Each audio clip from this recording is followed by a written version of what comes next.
This envelope changed everything. My mother slid it across the linen tablecloth, her diamond ring catching the light. My sister leaned in phone ready, pretending it was a moment worth remembering. The restaurant fell quiet. The string quartet hesitated mid-note. Inside that envelope wasn't money or a card. It was a disownment letter, signed by all of them. My graduation present. I folded it once, twice, and stood up. No words, no scene. Just silence and the weight of paper in my hand. They thought they'd written my ending. They didn't realize they'd just started their own. Stay until the end. You'll see how silence rewrites everything. Growing up, I learned early that love in our house came with performance metrics. My father, Taylor Bennett, measured worth in return on investment. My mother, Diane, measured it in appearances. My sister, Avery, just happened to be the perfect balance of both. At dinner parties, I was always introduced last. Avery is a senior associate in New York. My mother would beam her hand, resting proudly on my sister's shoulder. Then her tone would soften almost apologetically. "And this is Taylor. She's still studying." The same pause, the same polite smile, as if I were a late project still waiting for approval. Guests would nod, glance at me briefly, then redirect their attention to the champagne. I learned to smile back. Quietly, predictably. Our dining room always smelled of cedar polish and expectation. The chandelier above the crystal table threw fractured light across my glass, scattering reflections that never quite settled. I used to count them tiny broken halos while my father discussed markets and mergers, and my mother rehearsed gratitude to donors who mistook vanity for virtue. Avery thrived in that world. She learned how to glide between conversations, when to laugh softly, when to tilt her head just enough to look engaged. I studied her like a science. Every gesture earned approval. Every pause was calibrated. I, on the other hand, worked nights at a cafe near campus. The espresso machine hissed louder than any conversation at home. There, people didn't care about last names or legacies. They just wanted their orders right and their names spelled correctly. I liked that. It was measurable, clean, honest. One Sunday, after a long shift, I came home to find Avery sitting at the kitchen counter, her laptop open, my father pouring wine. "We were just talking about you," he said, swirling the glass. "Avery thinks you're wasting your time behind a coffee counter." Avery didn't look up. "It's not wasting, Dad. It's character building." Her tone was light, but the edge was there, sharp enough to slice through the polite air. I laughed softly, pretending it didn't sting. "I'm funding my tuition," I said. My father shrugged. "Degrees don't pay bills, Taylor. Numbers do. Remember that." I wanted to remind him that I understood numbers better than anyone in that house, that I could build systems, track variables, model outcomes, but his attention was already drifting back to Avery. After that night, I stopped trying to join their conversations. I just started watching, observing, collecting data in the quiet way that made sense to me. Still, there were moments I thought maybe things would change, like when I earned a national research scholarship. I sent them the email attached, the press clipping, waited for something. My mother replied, 6 hours later. "So proud of you, sweetheart. We have a gala tonight. Can we post about it tomorrow?" They never did. That was the day I understood something simple but permanent in my family: attention was a currency, and I was always the unpaid intern in their empire. I remember the sound of the crystal glasses that night, how they clinked perfectly in rhythm, as if the house itself celebrated my invisibility. That was the night I learned my place in this family, somewhere between silence and proof. 2 days before graduation, a message arrived in the family group chat, a reservation link, Maison Lumière, the same restaurant my mother booked for every milestone that wasn't mine. The message was simple: pre-graduation dinner for Taylor. Dress appropriately. No emoji, no warmth, just a formality wrapped in control. I clicked the link. My name wasn't even on the guest list. The host greeting read, "The Bennett family, Charles Diane Avery." That omission wasn't a mistake. It was a statement. An hour later, Avery texted privately, "Don't overthink it. It's just formatting." Formatting. The word echoed in my head. That was how they saw me, a variable easily deleted. That night, I sat at my desk, the city lights flickering against the window like static. My inbox glowed with unread notifications from investors, classmates, professors. Achievements. Milestones, acknowledgments. None of it carried weight when the people who taught you your worth still measured you in silence. I scrolled through our old family photos, vacations, holidays, fundraisers. My mother's flawless posture, my father's rehearsed smiles, Avery's practiced charm. And me always at the edge of the frame, half lit, half seen. It wasn't new. It was just the first time I saw it without hope. The next morning, I received an email from the university confirming my speech slot at the commencement ceremony. My mentor, Dr. Alvarez, had nominated me for the Young Leader in Technology Award. She wrote, "This is your moment, Taylor. Own it quietly." Quietly. That word felt like a lifeline, something solid in a world made of glass. I closed the laptop and took a long breath. The sunlight cut through the blinds in clean, geometric lines. I started to notice how precise everything around me had become: the coffee mug aligned with the notebook, the papers stacked by color, the clock ticking at a steady rhythm. That was the first moment I realized my life wasn't chaotic. It was organized, just not by them anymore. I smiled, the kind of smile you wear when the proof has already been collected. The night before the dinner, the city hummed under the weight of summer rain. My apartment windows were fogged at the corners, the glass trembling with each passing train. Inside, everything was in order. Papers aligned, screens glowing soft blue. I brewed a fresh pot of coffee, the smell cutting through the storm outside, sharp and grounding. My fingers tapped the keyboard in rhythm with the rain. Each line of data, every document filed, was another quiet act of rebellion. I had stopped trying to explain myself months ago. Explanations were for people who wanted to be understood. Records were for people who intended to be remembered. So I kept records. Every scholarship form, every award letter, every line of code from my project Routeflow. What began as a small research assignment had evolved into something real, a data platform that helped small logistics companies optimize delivery routes. Ethan handled analytics. Maya shaped the user interface, and I, the barista with an MBA, had written the core algorithm. It wasn't glamorous, but it worked. The breakthrough came one early morning, long before sunrise, when I ran a simulation that cut fuel costs by 12%. I remember leaning back, staring at the numbers. Proof, tangible, undeniable proof. By the time the university's startup symposium arrived, Routeflow was ready. My professor, Dr. Alvarez, stopped me before I went on stage. "You don't need to sell yourself," she said. "Just show them how it works. Let the data speak." It did. When the presentation ended, applause erupted, polite at first, then real. Among the crowd stood a man in a tailored gray suit, Nathan Cole, CEO of Northbridge Logistics. He approached afterward, his tone measured, his interest genuine. "You've built something scalable," he said, studying the graphs. "But more than that, something fair." Fair. A word I hadn't heard in years. We met twice after that.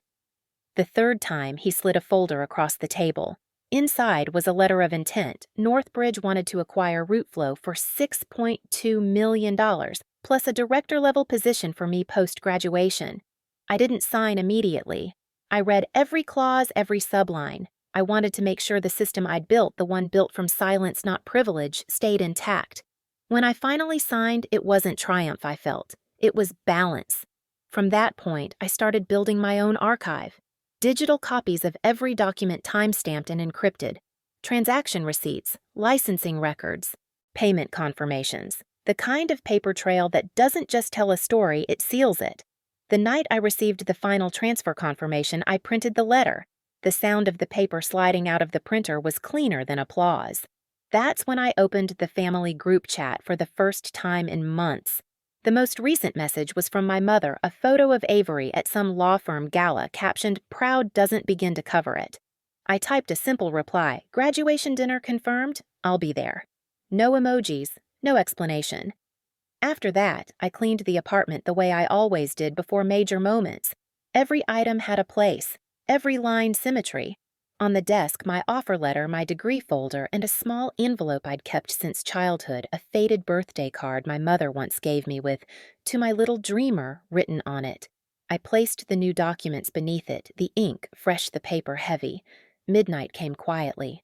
I closed my laptop, poured the last of the coffee, and watched the city lights ripple across the river. I thought about that upcoming dinner, their smiles, the cameras, the performance. For the first time, I wasn't afraid. They would bring their own letter, thinking it would define me. What they didn't know was that I'd already signed something far more permanent, my independence. I fell asleep with that thought. The rain had stopped. The silence that followed felt almost ceremonial. The next morning, I woke before sunrise. The first light caught the corner of the desk, gleaming off the silver clip holding the contracts together. I touched the paper lightly, grounding myself. I didn't dress for them. I dressed for records, clean blazer-tied hair, neutral tones. The kind of look that doesn't beg to be seen but demands to be remembered. Before leaving, I aligned my coffee cup next to the laptop exactly 1 inch from the edge. Habit order proof. I locked the door behind me. The streets of Chicago were still damp reflections stretching across the asphalt. My reflection looked back from the window of a passing cab, calm, composed, someone I recognized for the first time. When I arrived near Maison Lumière, I stopped in front of the glass doors. Inside, I could already see the faint shimmer of chandeliers, my mother's silhouette, the familiar tilt of Avery's head as she adjusted her phone camera. I breathed once, steady. They thought tonight was their stage. They had no idea the script had already been rewritten, signed, sealed, time-stamped. This time, I wasn't walking into their performance. I was walking into proof. The hostess smiled when she saw me. "Bennett party?" she asked. Her tone was professional, but I caught the flicker of surprise when she realized my name wasn't on the reservation list. I nodded anyway. "Yes," I said. "They're expecting me." Inside, the air smelled of truffle butter and expensive indifference. My family occupied the corner table under a halo of chandelier light. My mother waved as if this were a reunion, not an execution. Avery lifted her phone slightly, framing the shot. "Taylor, darling." My mother said, her voice dipped in sugar. "We have something special for you." A server appeared, setting a pristine white envelope by my plate. My father cleared his throat, rehearsed authority filling the pause. "It's time we all move forward," he said. My mother smiled wider. "From all of us," she added. Avery's camera caught everything, the envelope sliding across linen, my expression unreadable. I opened it slowly. The paper was heavy, embossed legal. "We, the undersigned, hereby release and relinquish all familial obligations and ties with Taylor Bennett." It was signed by each of them, initials perfect loops practiced. There, it was my graduation gift. The table watched, waiting for a scene. Maybe a tear, maybe a raised voice. But I'd already lived the real drama. I folded the paper once, twice, then placed it carefully beside my coffee spoon. "Thank you," I said. My tone was even deliberate. Avery blinked. "You're thanking us," I met her gaze, "for the closure." The air tightened thin as glass. My father shifted in his chair. My mother's hand hovered over her wine. Avery lowered her phone, just slightly unsure what she was filming anymore. "Taylor," my mother said softly, "you don't have to make this harder." But I was already reaching into my bag. I pulled out a folder the same neutral gray as the suit Nathan had worn the day he handed me the contract. I placed it on the table and opened it toward them. Inside was the acquisition announcement. The North Bridge letterhead gleamed under the light. Beneath it, my name, Director of Data Operations. Root Flow Integration Lead. For a moment, no one spoke. The quartet in the background shifted songs, unaware they were scoring a funeral. Avery leaned forward, reading faster. "This is yours." "Yes." My father frowned, the kind he reserved for bad investments. "You sold it, I built it." "Then I sold it," I said quietly. "The deal closed last week." My mother tried to recover her composure. "We didn't know." "I know," I said. It was the first time I'd ever seen my mother truly speechless. Avery's phone was still in her hand, but the red light was off now. My father reached for his wine glass, but his grip trembled slightly enough for the stem to click against the marble. I didn't raise my voice. I didn't smile. I simply stood. "You can keep the letter," I said, sliding their disownment papers back across the table. "I already have my own." The irony landed quietly, perfectly. Behind me, I heard Avery whisper something, maybe a plea, maybe a curse, but I didn't turn back. As I reached the doorway, the restaurant's soft piano filled the silence they left behind. I paused, one hand on the frame, the city lights reflecting in the glass ahead of me. In that reflection, I saw them still sitting there, surrounded by the world they'd built, bright, polished, empty. Outside, the air was colder than I expected. It smelled like rain and freedom. I checked my phone, new messages from Northbridge, notifications from press outlets already picking up the acquisition. Proof, all time-stamped. The envelope in my hand felt lighter now, just paper and ink, nothing more. They had given me their silence years ago. Tonight, I returned it perfected. The night air off Lake Michigan felt sharper than usual, clean enough to rinse everything that clung to me from inside that restaurant. The city pulsed beyond the glass towers, indifferent and alive. I walked without rush, the sound of my heels folding into the hum of passing cars. Each step carried less weight. When I reached my apartment, the sky had thinned into early dawn. Pale light spilled through the blinds, painting quiet patterns on the floor. I set the envelope on the counter next to my framed degree. Their letter looked small beside the new one, Northbridge's offer, embossed, final, signed. 2 documents, 2 versions of my name. One they erased, one they couldn't. I made coffee, as always, pouring it slow, steady. The cup clicked softly against the table. That sound had become my pulse, measured, controlled, alive. I didn't reread their letter. It had already served its purpose, a timestamp marking the exact moment I stopped asking to belong. Now it sat behind glass flattened between achievements that couldn't be deleted. My phone vibrated once. A text from Avery. "We didn't mean it like that." "Can we talk?" I stared at it for a while. The dots blinked, disappeared, blinked again. Then I turned the phone face down. Some messages aren't meant to be answered, they're meant to echo into silence. The light shifted warmer. Outside, the city stretched awake delivery vans, joggers, the rhythm of another ordinary day. I opened the window, letting the air in. Somewhere below, a train screeched metal against metal, raw and honest.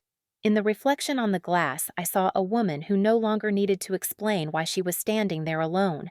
I picked up their letter one last time, folded it neatly, and slid it behind the frame of my degree. Not hidden, just placed in order. Evidence of what was proof of what changed. The air in the room steadied. My shoulders did too. Silence at last didn't feel empty. It felt earned. Revenge didn't sound like victory. It sounded like calm breath in a quiet room. The kind of silence you choose, not the kind forced on you. Families break loudly. Peace rebuilds quietly. They wrote me out of their story, but I became the footnote they'll never erase. Some stories don't end with forgiveness, they end with clarity. If you've ever been the quiet one in the room, the one everyone underestimated, this one's for you. Watch till the end, because sometimes silence isn't surrender, it's strategy. And the calm that follows, that's what real freedom sounds like.